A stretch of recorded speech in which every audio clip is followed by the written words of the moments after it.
Do you find yourself going through coupling gaskets on the job site? Well, today we're going to go through why that's happening and how to fix it.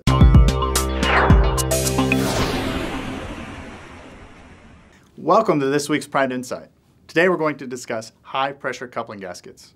A majority of blasting is done using the standard factory coupling gasket.